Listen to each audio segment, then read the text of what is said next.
Hello students, welcome you all in today's class. I am Amita, lecturer biology, Government Senior Secondary School Mahindarganj Rajpura, district Patiala.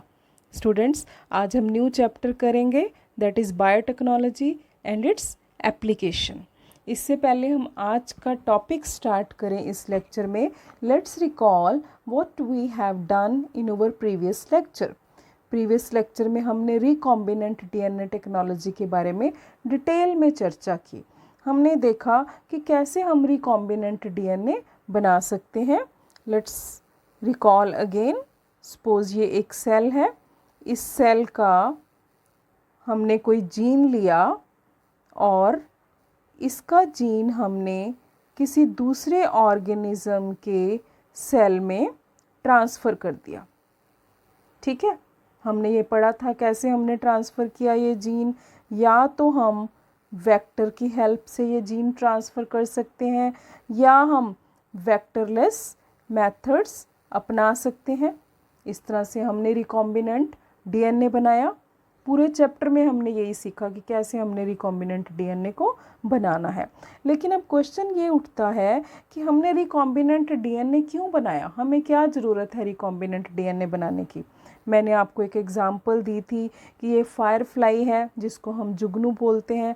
इसमें property है bioluminescence की, रात को ये glow करती है. तो हमने क्या किया, इस फायरफ्लाई का जीन हमने टबैको प्लांट में इंट्रोड्यूस कर दिया.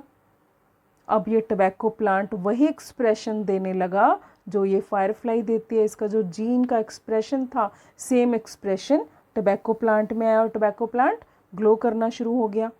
ठीक है, तो हमने इसीलिए रिकॉम्बिनेंट डीएनए का इस्तेमाल किया. या हम क्या कर सकते हैं कि हमें एक्सप्रेशन नहीं लेना है, हमें सिर्फ उसका प्रोडक्ट चाहिए. जो भी हम फॉरेन जीन इंट्रोड्यूस कर रहे हैं हमें उसका प्रोडक्ट चाहिए, इसीलिए हम रिकॉम्बिनेंट डीएनए टेक्नोलॉजी का इस्तेमाल करते हैं. अब जैसे इंसुलिन है, आपको पता है इंसुलिन ह्यूमन ब्लड शुगर को कंट्रोल करती है.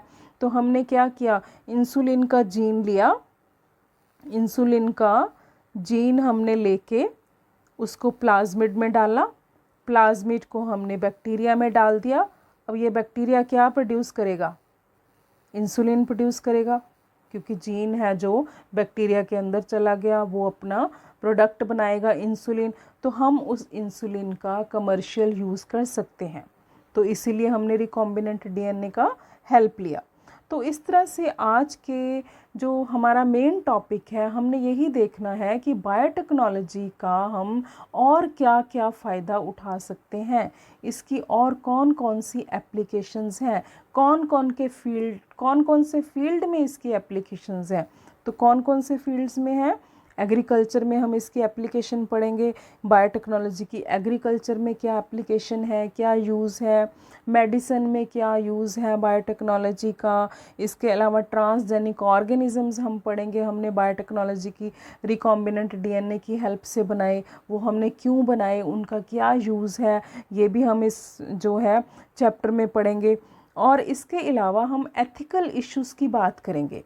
देखो, हमने फॉरेन जीन को लेके उसको किसी दूसरे ऑर्गेनिज्म में ट्रांसफ़र किया है, तो ये क्या राइट है या रॉन्ग है, इसको डिसाइड करना पड़ेगा. अगर ये राइट है तो ही हम इसको आगे जो है काम कर सकते हैं, इसको अपना जो है यूज़ में ला सकते हैं. अगर ये रॉन्ग है, अनएथिकल है, तो हम इसको अपने एक्सपेरिमेंट को आगे कैरी ऑन नहीं कर सकते. तो एक कमेटी होती है GEAC, genetical engineering approval committee. इसके बारे में भी हम बात करेंगे. ये बताती है कि ये राइट है प्रोसीजर, आपको करना चाहिए या आपको नहीं करना चाहिए. तो हम ये भी डिस्कस करेंगे. तो चलो हम सबसे पहले करते हैं, हमारा फर्स्ट जो पॉइंट है, biotechnological application in agriculture. Agriculture में इसकी क्या यूजेस हैं, क्या क्या हमें फ़ायदे हुए हैं. देखो, हमने GMC बनाई रिकॉम्बिनेंट डीएनए से, बायोटेक्नोलॉजी से. GMC means genetically modified crops. अगर एग्रीकल्चर है तो हम क्रॉप्स की बात करेंगे. हमने क्रॉप्स में कुछ ऐसे जीन इंट्रोड्यूस कर दिए, रिकॉम्बिनेंट डीएनए टेक्नोलॉजी से हमने मॉडिफाई कर दिया उन क्रॉप्स को, क्योंकि हमने उनके डीएनए का हेर फेर कर दिया. तो उन प्लांट्स को हम बोलते हैं जेनेटिकली मॉडिफाइड क्रॉप्स. हमने कैसे बनाई? The DNA of which has been modified using genetic engineering methods. जिन प्लांट्स का DNA हमने मॉडिफाई कर दिया जेनेटिक इंजीनियरिंग टेक्निक से, उन प्लांट्स को बोलते हैं हम जेनेटिकली मॉडिफाइड क्रॉप्स। और जेनेटिकली मॉडिफाइड क्रॉप्स 3 इम्पॉर्टेंट हैं जो आज हम डिस्कस करेंगे। गोल्डन राइस के बारे में हम डिस्कस करेंगे, फ्लेवर सेवर टमाटर के बारे में हम डिस्कस करेंगे, एंड बीटी कॉटन के बारे में हम डिस्कस करेंगे। ये तीनों ही जेनेटिकली मॉडिफाइड क्रॉप्स हैं। तो RNAi के बारे में भी हम डिस्कस करेंगे, ठीक है। ये एक नेचुरल डिफेंस मैकेनिज्म है जो यूकैरियोटिक सेल्स में होता है, ठीक है। बायोटेक्नोलॉजी की हेल्प लेके RNAi की हेल्प लेके हमने एग्रीकल्चर में क्या बेनिफिट लिया वो भी हम देखेंगे। तो चलो हम थोड़ा बैक चलते हैं। 1947 को हमारा इंडिया को फ्रीडम मिला। उस टाइम पे हमारे पास लैंड रिसोर्सेज कम थे, हमारी जो क्रॉप यील्ड थी बहुत कम थी। तो 1960 तक जो है बहुत स्ट्रगल करनी पड़ी, फूड की कमी थी। 1960 में कुछ ऐसा हुआ कि हमारे कंट्री की जो वीट एंड राइस की यील्ड थी एकदम से बढ़ गई। हमारा इतना फूड प्रोडक्शन हो गया कि हम एक्सपोर्ट करने लगे। क्यों हो गया? क्योंकि हमने सेमी ड्वार्फ वैरायटीज़ हैं जो वो एक्सपोर्ट की और अपनी कंट्री में ग्रो करनी शुरू कर दी। बेस्ट इरिगेशन मेथड्स चाहिए थे उन क्रॉप्स को, सेमी ड्वार्फ वैरायटीज़ को, वो भी हमने किए। इंसेक्टिसाइड्स चाहिए थे, पेस्टिसाइड्स चाहिए थे, वो भी हमने अप्लाई किए। तो हमारी क्रॉप्स बहुत ही जो है यील्ड बढ़ गई, ठीक है। तो हमने बोला कि हमारी कंट्री में तो ग्रीन रेवोल्यूशन आ गई, ठीक है। ग्रीन रेवोल्यूशन से सबका पेट भर गया, एक्सपोर्ट होने लगे हमारे जो प्रोडक्शन थी। लेकिन कुछ टाइम तक ही रहा क्योंकि पॉपुलेशन एक्सप्लोजन होने लग गया, पॉपुलेशन और बढ़ने लग गई। तो साइंटिस्ट ने सोचा क्यों ना बायोटेक्नोलॉजी की हेल्प से हम कुछ ऐसे जीन्स ही क्रॉप में इंट्रोड्यूस कर दें कि हमें इरिगेशन भी कम करनी पड़े, हमें इंसेक्टिसाइड एंड पेस्टिसाइड्स भी कम यूज़ करने पड़े, ठीक है। कुछ ऐसा बायोटेक्नोलॉजी से करें। तो साइंटिस्ट ने कर दिखाया। उन्होंने क्या किया? कुछ जेनेटिक मॉडिफिकेशंस कर दी क्रॉप्स में। अब आपको पता है जेनेटिक मॉडिफिकेशंस हम कैसे करते हैं। रिकॉम्बिनेंट DNA टेक्नोलॉजी का इस्तेमाल करेंगे, फॉरेन जीन्स हैं वो क्रॉप्स में इंट्रोड्यूस कर देंगे। तो जब क्रॉप्स ऐसे बनाई उन्होंने, जेनेटिकली मॉडिफाइड क्रॉप्स बनाई, तो उसके रिजल्ट्स बहुत अच्छे निकले। अब जो क्रॉप्स बनी वो more tolerant to abiotic stresses जैसे कोल्ड, ड्रॉट, सॉल्ट, हीट, जितने भी ये अबायोटिक फैक्टर्स थे उनके लिए वो हाईली रेजिस्टेंट थी। उनको कोई फ़र्क नहीं पड़ रहा था, यील्ड लगातार बढ़ रही थी जेनेटिकली मॉडिफाइड क्रॉप्स की। उन केमिकल पेस्टिसाइड की डिपेंडेंस कम हो गई उन क्रॉप्स की, ठीक है। पोस्ट हार्वेस्ट लॉस होता था, जो कई बार कीड़ा लग जाता था, जो हम ग्रेन्स इकट्ठे करते थे तो ऐसे जीन्स उनमें डाले कि उनको कीड़ा ही नहीं लगता था। मिनरल एफिशिएंसी उनकी बढ़ गई, जो कम मिनरल्स यूज़ करते थे लेकिन प्रोडक्टिविटी ज़्यादा होती थी GMC की। और कुछ क्रॉप्स में हमने न्यूट्रिशनल वैल्यू भी ऐड कर दी, ठीक है, बायोटेक्नोलॉजी की हेल्प से। जैसे गोल्डन राइस है उसमें हमने विटामिन A डाल दिया, हम आगे चल के डिस्कस करेंगे। तो ये सारे क्या है? These are the advantages of GMC modified crops. ये क्वेश्चन अगर आपको आए तो आप ये 4 या 5 पॉइंट्स लिख सकते हो कि क्या क्या एडवांटेजेस हैं जेनेटिकली मॉडिफाइड क्रॉप्स की। हालांकि कुछ डिसएडवांटेजेस भी देखने को मिली, ठीक है, कि जैसे कुछ हमारी नेटिव वैरायटीज़ थी या हमारी जो बायोडाइवर्सिटी थी उस पर थोड़ा सा असर हुआ। लेकिन वो सब इसकी एडवांटेजेस के आगे हमने उसके साथ कॉम्प्रोमाइज़ किया, ज़्यादा करके इनकी एडवांटेजेस थी। तो चलो हम बात करते हैं पहली GMC की, दैट इज़ गोल्डन राइस। पहली बात, इसको गोल्डन क्यों बोलते हैं? देखो आपने नॉर्मल राइस देखे हुए हैं, वाइट कलर के होते हैं जो आम हम घर पे खाते हैं, लेकिन ये राइस हैं जो गोल्डन, इनका कलर क्या है? गोल्डन कलर है, इसीलिए इनको गोल्डन राइस बोला गया। इसमें ख़ास बात क्या है कि जो नॉर्मल राइस है हमारे, उसमें विटामिन A नहीं होता। विटामिन A आपको पता है आइज़ के लिए बहुत अच्छा होता है। तो साइंटिस्ट ने क्या किया, इस ओराइज़ा स्टाइवा जो हमारी नॉर्मल राइस की वैरायटी है उसमें एक जीन डाला, जो जीन बीटा कैरोटीन बनाता था। और beta carotene is precursor of vitamin A, vitamin A beta carotene से बनता है। ठीक है, तो उन्होंने इस राइस में बीटा कैरोटीन का जीन डाल दिया। अब जब ये राइस खाते हैं तो ये विटामिन ए बॉडी में मेटाबॉलिज्म होता है जब इसका, तो विटामिन ए बन जाता है। तो जो गोल्डन राइस खाएगा उसको विटामिन ए की डेफिशिएंसी नहीं होगी। तो गोल्डन राइस क्या है, हमारा जेनेटिकली मॉडिफाइड क्रॉप है।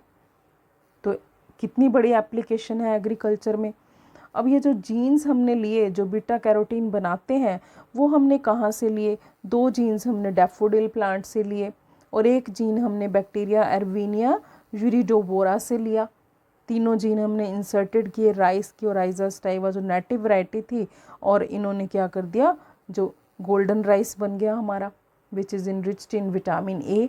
तो न्यूट्रिशन कंटेंट बढ़ गया। ठीक है, तो स्टूडेंट्स आपको गोल्डन राइस पे बहुत बार क्वेश्चन आ चुका है, 2 मार्क्स का भी आ सकता है, 4 मार्क्स का क्वेश्चन भी आ सकता है। So you should attempt it clearly and carefully. Okay, second application हम करते हैं एग्रीकल्चर में। देखो, जब भी हम कभी मार्केट से टोमेटो ख़रीदने के लिए जाते हैं तो हम कहते हैं कि हमें रेड रेड टोमेटो चाहिए, सॉफ्ट नहीं होने चाहिए, ब्यूटीफुल रेड कलर होना चाहिए, थोड़े थोड़े हार्ड होने चाहिए। ठीक है, वो हम लेके आते हैं घर पे, लेकिन 2 या 3 दिन आप रख लो टमाटो को बाहर तो वो ऐसे क्या हो जाते हैं, मुरझा जाते हैं। ऐसा क्यों होता है? ऐसा इसलिए होता है कि जो टमाटो की वॉल है उसमें एक पॉलीग्लैक्टयूरोनेस एंजाइम है। ये एंजाइम क्या करता है, इसकी जो वॉल सेल वॉल में जो पैक्टिन है उसको डाइजेस्ट करता है। तो अगर हम इस एंजाइम की एक्टिविटी को कम कर दें कि ये जो एंजाइम है ये बने ही ना, एक्टिविटी कम नहीं, हम बनने ना दें इस एंजाइम को, यानी कि इसका जीन ही डीएक्टिवेट कर दे, तो ये एंजाइम नहीं बनेगा। ठीक है, इसकी जगह पे हम कोई और जीन भी इंट्रोड्यूस कर सकते हैं। तो साइंटिस्ट ने ऐसा किया, तो उन्होंने एक टमाटो की वैरायटी बनाई।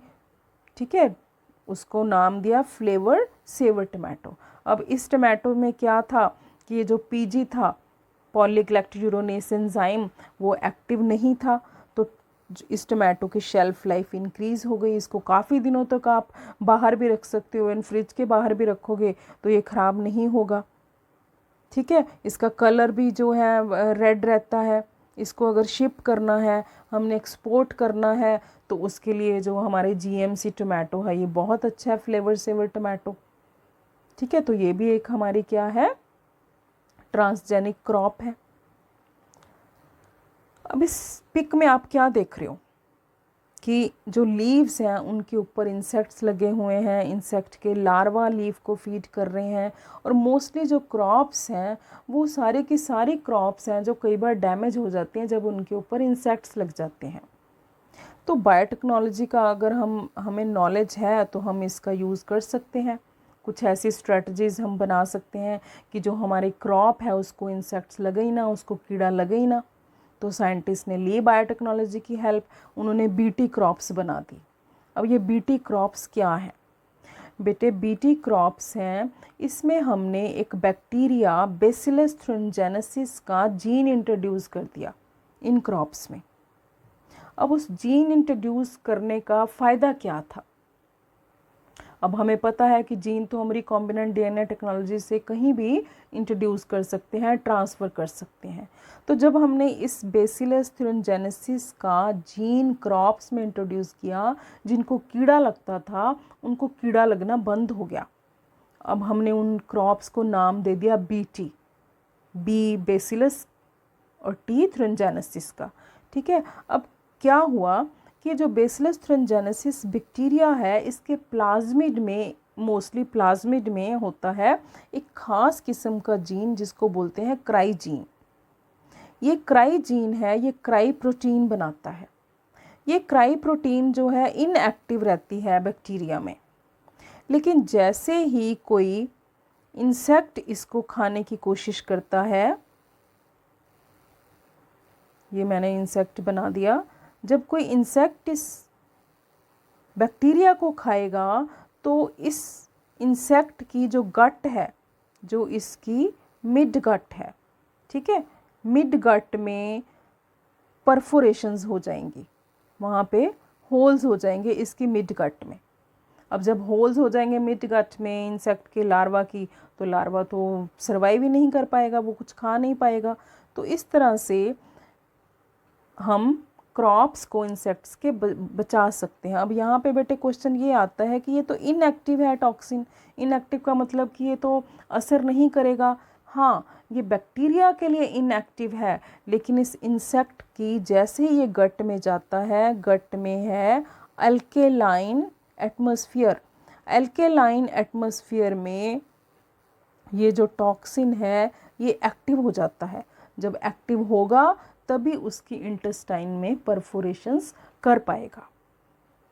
क्लियर? सो जो क्राई प्रोटीन है ये क्रिस्टलाइन प्रोटीन है। तो साइंटिस्ट ने इसी जीन को प्लांट्स में इंट्रोड्यूस कर दिया।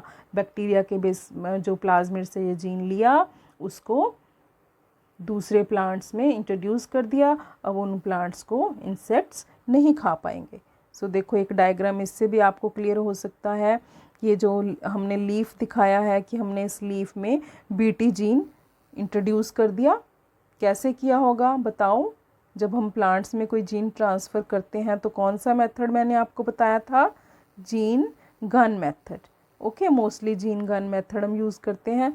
तो हमने जीन इंट्रोड्यूस किया। अब जीन है तो उसकी सेंट्रल डॉग्मा होगा, उसकी ट्रांसक्रिप्शन होगी, वो एमआरएनए बनाएगा, एमआरएनए की ट्रांसलेशन करेगा, वो प्रोटीन बनाएगा। ये प्रोटीन है जो टॉक्सिक प्रोटीन है। अब जैसे ही ये इंसेक्ट इस लीफ को खाएगा, ये प्रोटीन इसकी गट में जाके एक्टिव हो जाएगी और ये जो इंसेक्ट का लार्वल स्टेजेस पे ही जो है उसकी डेथ हो जाएगी। सो एक बहुत बड़ी एप्लीकेशन है एग्रीकल्चर में, क्योंकि हम अपनी क्रॉप्स को इन इंसेक्ट्स से सेव कर सकते हैं। तो बेटे थ्योरी में हम क्या लिखेंगे, क्योंकि बीटी कॉटन पे फुल क्वेश्चन आता है। ठीक है। In bacillus thuringiensis the cry genes are located on a plasmid. Mostly plasmid पे होते हैं। ऑन अपॉन स्पोरुलेशन, जब बैक्टीरिया स्पोर बनाता है तब ये जो crystals of proteinaceous insecticidal endotoxins produce होते हैं, जिनको हम बोलते हैं cry proteins. When insect ingest toxin crystals, their alkaline digestive tract, insect का एलिमेंट्री कैनाल का जो अल्केलाइन एटमॉस्फेयर है वो क्या करता है? Denature the insoluble crystals. क्योंकि वो बैक्टीरिया में तो इनसॉल्युबल थे, इनएक्टिव थे, तो अल्केलाइन मीडियम में वो सॉल्युबल हो गए। सॉल्युबल हो गए वो, तो फिर वो जो क्राइटॉक्सिन था वो इंसेक्ट की सेल जो गट की मेम्ब्रेन है उसमें घुल गया, क्योंकि सॉल्युबल हो गया। उसने पैरालाइज कर दिया डाइजेस्टिव ट्रैक्ट को, पोर्स बना दिए, परफोरेशंस हो गई, और अब इंसेक्ट जो है वो खा भी नहीं सकता और भूखा रह के उसकी डेथ हो जाती है। तो इस तरह से हमने जो है बीटी क्रॉप्स बना ली जो कि अब इंसेक्ट एंड पेस्ट रेजिस्टेंट हैं।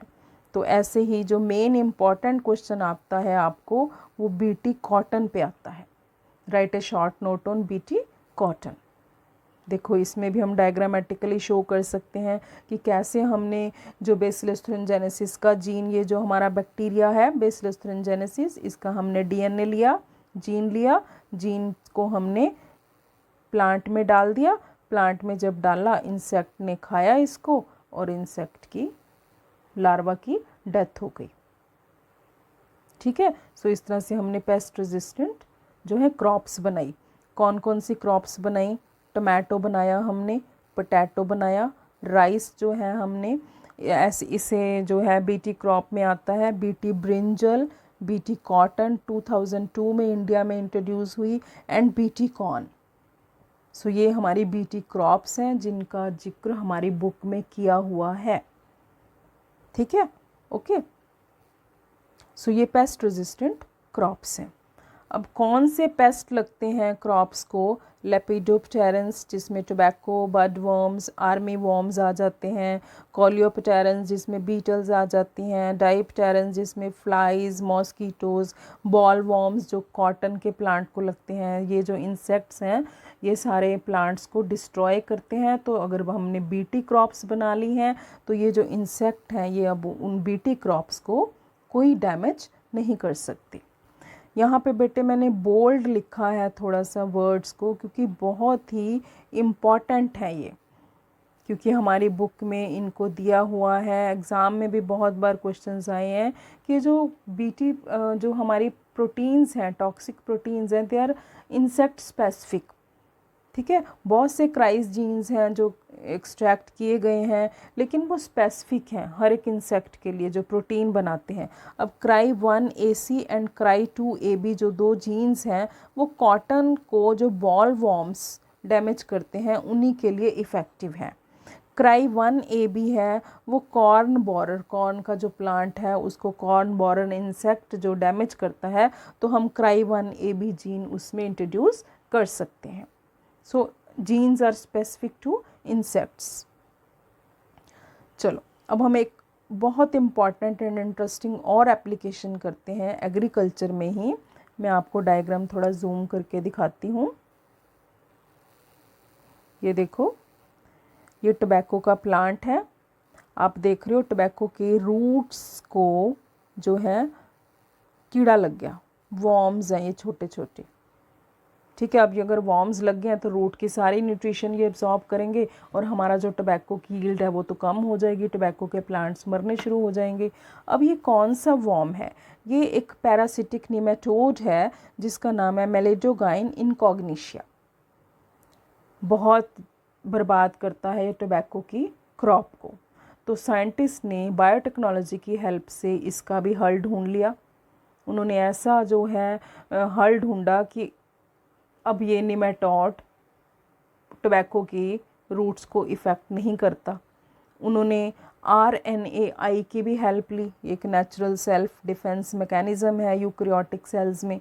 ठीक है, RNA एंड बायोटेक्नोलॉजी की हेल्प से कुछ ऐसा किया कि अब ये पैरासाइट है जो निमेटोड, ये इफ़ेक्ट ही नहीं कर पाता। क्या किया साइंटिस्ट ने? देखो, ये सपोज ये है हमारा निमेटोड मेलेडोगाइनी। ठीक है, इसका जो DNA है, अब हमें पता है सेंट्रल डॉगमा DNA क्या बनाएगा? ट्रांसक्रिप्शन करेगा, RNA बनाएगा, RNA की ट्रांसलेशन होगी तो हमारे पास क्या बनेगी? प्रोटीन बनेगी। ये जो प्रोटीन है ये बहुत इम्पॉर्टेंट है इस निमेटोड के लिए, ये इसी के लिए सर्वाइव कर पाता है। ठीक है, अगर ये प्रोटीन नहीं होगी तो ये सर्वाइव ही नहीं कर पाएगा। तो साइंटिस्ट ने क्या किया, ये जो होता है हमारा, अब इसको हम बोल देते हैं सेंस RNA। सेंस RNA क्यों बोलेंगे? क्योंकि यही तो RNA है ना जो प्रोटीन बना रहा है। तो साइंटिस्ट ने क्या किया कि किसी तरह से एक एंटी सेंस RNA इसके कॉम्प्लीमेंट्री लगा दिया। अब ये RNA क्या बन गया? ये तो RNA क्या हो गया? डबल स्ट्रैंडेड RNA बन गया। अब डबल स्ट्रैंडेड RNA कभी भी ट्रांसलेशन नहीं कर पाएगा, प्रोटीन नहीं बना पाएगा, जो कि इस निमेटोड के सर्वाइवल के लिए इम्पॉर्टेंट है। तो हमने क्या किया, हमने mRNA था जो उसकी साइलेंसिंग कर दी, उसको चुप करा दिया, उसके इफ़ेक्ट को ख़त्म कर दिया। हमने एंटी सेंस RNA का यूज़ किया, इसीलिए इसको एंटी सेंस RNA टेक्निक भी बोलते हैं, RNA इंटरफेरेंस भी बोलते हैं, क्योंकि हमने RNA में कुछ इंटरफेरेंस कर दी कि वो ट्रांसलेशन ही ना कर पाए। जीन साइलेंसिंग बोलते हैं, हमने जीन को चुप करा दिया कि अब तो प्रोटीन नहीं बनाएगा, प्रोटीन नहीं बनाएगा तो ये नेमेटोड जो पैरासाइट है वो सर्वाइव नहीं कर पाएगा। तो ये टेक्निक हमने इस्तेमाल की टोबैको की क्रॉप को बचाने के लिए। अब टोबैको की रूट्स कैसे बचेंगे इस टेक्निक से, आओ उसको भी हम देखते हैं। ठीक है, तो सबसे पहले हम क्या करते हैं, टोबैको की एक सेल लेते हैं। सपोज़ ये हमने टोबैको का सेल लिया, रूट का सेल ले लिया, क्योंकि रूट को इफ़ेक्ट करते हैं ना ये। किसी तरह से हमने जो है इन रूट में इस निमेटोड का DNA इंट्रोड्यूस कर दिया। हमने निमेटोड का DNA इंट्रोड्यूस कर दिया, और DNA हमने ऐसे इंट्रोड्यूस किया, ठीक है, मैं लेबलिंग साथ के साथ इरेज करती हूँ ताकि आपको थोड़ा क्लियर लगे, टाइडी ना लगे। हमने जो निमेटोड का DNA इस तरह से इंट्रोड्यूस किया कि DNA के जो दोनों स्ट्रैंड्स थे, टेम्पलेट एंड नॉन टेम्पलेट, दोनों ही ट्रांसक्राइब हो जाएं, दोनों ही क्या हो जाएं, ट्रांसक्राइब हो जाएं। यानी कि दोनों ही अपना अपना क्या बनाने लग जाएं, आरएनए बनाने लग जाएं। ये जो मैंने पर्पल में शो किया है ये ट्रांसक्रिप्शन हुई है। तो अब क्या बन गया बेटे बताओ, ये डबल स्ट्रैंडेड आरएनए बन गया, ये तो अपने कंबाइन कर जाएंगे, ठीक है, कॉम्प्लीमेंट्री हैं। तो हमने क्या किया, डबल स्ट्रैंडेड आरएनए बना दिया। जैसे ही सेल के अंदर डबल स्ट्रैंडेड आरएनए बना, सेल के अंदर एक एंजाइम होता है जिसको हम बोलते हैं डाइसर, डाइसर होता है, ठीक है। ये डाइसर ने क्या किया, ये जो डबल स्ट्रैंडेड हमारा आरएनए था इसको कट कट कट करना शुरू कर दिया छोटे छोटे पीसेस में, इसके छोटे छोटे पीस कर दिए। कोई स्मॉल इंटरफेयर जो है आरएनए बन गया, कोई स्मॉल हेयर पिन आरएनए बन गया, कोई माइक्रो आरएनए बन गया। क्लियर, यहाँ तक क्लियर हुआ आपको। हमने क्या किया, फर्स्ट स्टेप में हमने जो निमेटोड का डीएनए था वो हमने रूट सेल में इंट्रोड्यूस कर दिया। ये रूट सेल है टोबैको का। इस तरह से इंट्रोड्यूस किया कि हमारे पास दोनों स्ट्रैंड जो डीएनए के वो ट्रांसक्राइब हुए और हमारे पास डबल स्ट्रैंडेड आरएनए बने। डबल स्ट्रैंडेड आरएनए जैसे ही बना, डाइसर एक एंजाइम है, उसने क्या किया, इसको छोटे छोटे पीसेस में काट दिया। जब इसको छोटे छोटे पीसेस में काट दिया, अब आएगी असली स्टोरी। अब क्या हुआ कि निमेटोड आया, निमेटोड ने आके, इसको भी इरेज कर दें हम, निमेटोड ने आके रूट सेल को इन्फेक्ट कर दिया, ठीक है। और साथ में जो डबल स्ट्रैंडेड आरएनए था वो भी अंदर पहुंच गया निमेटोड के। ये तो निमेटोड का अपना डीएनए था। जब इसके अपने डीएनए ने ट्रांसक्रिप्शन की तो इसका आरएनए बना। अब आरएनए ने आगे आपको पता है क्या बनाना है, प्रोटीन बनाना है। हमें यहाँ पे ही कुछ ऐसा करना है कि ये प्रोटीन ना बना पाए। तो इसके अंदर एक कॉम्प्लेक्स होता है RISC, ठीक है, आरएनए इंड्यूस्ड साइलेंसिंग कॉम्प्लेक्स। इसने क्या किया, यहाँ से जो हमारा डबल स्ट्रैंडेड आरएनए था उसको सिंगल किया और इसके साथ जोड़ दिया आके। अब मुझे बताओ ये आरएनए क्या बन गया, डबल स्ट्रैंडेड आरएनए बन गया। और आपको पता है कि डबल स्ट्रैंडेड आरएनए कभी भी प्रोटीन नहीं बना पाएगा, वो प्रोटीन जो निमेटोड के सर्वाइवल के लिए इम्पॉर्टेंट है। तो ये मैकेनिज़्म से हमने रूट सेल को इन्फेक्शन से बचा लिया। किसके इन्फेक्शन से, निमेटोड की, मेलिडोगाइनी इनकॉग्निशिया की इन्फेक्शन से। तो इस सारी टेक्निक को हम बोलते हैं आरएनए इंटरफेरेंस।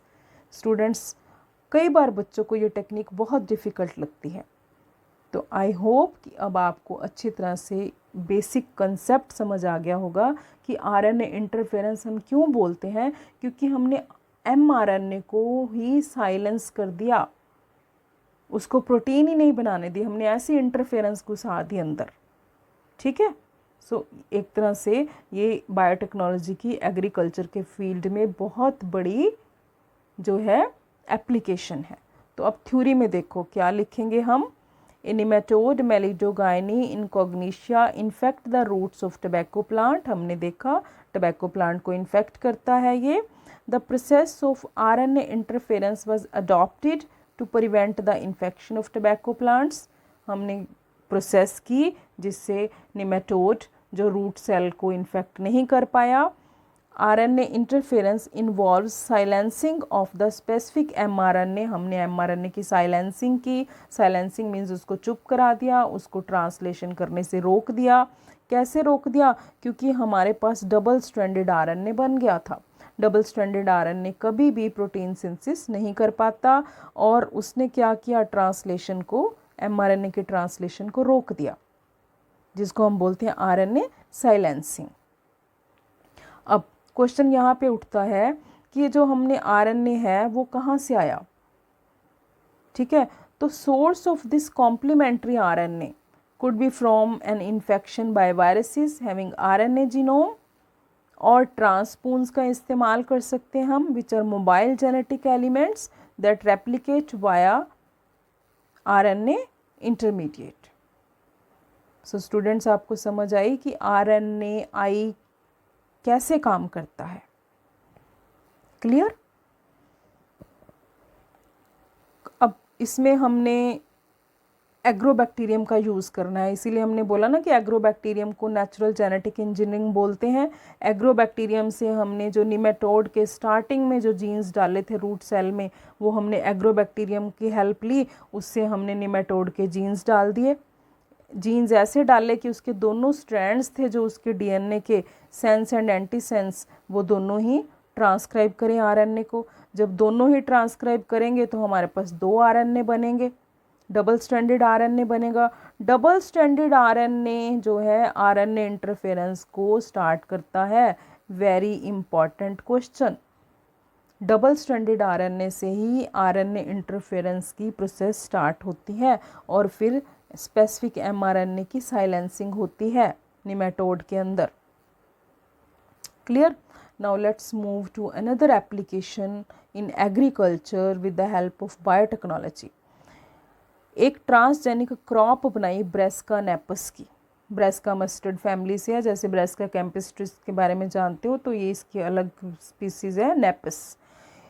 हीरोडीन एक नेचुरली अक्रिंग पेप्टाइड है, प्रोटीन है, जो slavery glands of blood sucking Leach में मिलता है। लीच आपने देखी हुई है ना, जो ब्लड सक करती है। अब ये ब्लड सक करती है तो ब्लड इसकी बॉडी के अंदर जाके जमता नहीं है। क्यों नहीं जमता? क्योंकि इसमें एक हीरोडीन नाम की प्रोटीन होती है जो सलेवरी ग्लैंड से सिक्रीट होती है, वो ब्लड को कोआगुलेट नहीं होने देती। सो हीरोडीन क्या है? एक ब्लड एंटीकोआगुलेंट है। साइंटिस्ट ने क्या किया, इसका जो gene that is responsible for producing हीरोडीन, वो जीन निकाला और ब्रेस्का के प्लांट में डाल दिया। अब ब्रेस्का में हीरोडीन प्रोड्यूस होनी शुरू होगी, उसको इन्होंने डाउन स्ट्रीमिंग से जो है कलेक्ट कर लिया, उसको कमर्शलाइज कर दिया हीरोडीन को। तो ये हीरोडीन जो ब्रेस्का नेपिस है वो भी एक ट्रांसजेनिक क्रॉप है। तो आप डायग्राम में देख सकते हो कि हमने क्या किया, हमने लीच का जीन लिया जो that is responsible for production of हीरोडीन, उसको हमने ब्रेस्का नेपिस, मैं थोड़ा इनलार्ज करूँ डायग्राम को, ठीक है? Is it clear now? Okay. हमने ब्रेस्का नेपिस में इस जीन को इंट्रोड्यूस कर दिया। अब जब ये ट्रांसजेनिक क्रॉप हो गई, अब जब इसके सीड्स बने तो सीड्स में हीरोडीन इकट्ठी हो गई, सीड्स में मिली हमको हीरोडीन। इस हीरोडीन सीड्स को हमने प्योरीफाई किया, डाउन स्ट्रीमिंग, एंड आपको पता है हमने डाउन स्ट्रीमिंग की थी, प्योरीफाई करते हैं, आइसोलेट करते हैं, टेस्टिंग करते हैं, फिर इस हीरोडीन की हमने कमर्शलाइजेशन कर दी मार्केट में। सो ये भी एक बहुत इम्पॉर्टेंट जो है एग्रीकल्चर में एप्लीकेशन है to form transgenic brassica napus for the production of hirudin. So students, आज हम इतना ही करते हैं। नेक्स्ट लेक्चर में हम करेंगे applications, biotechnological applications in medicine.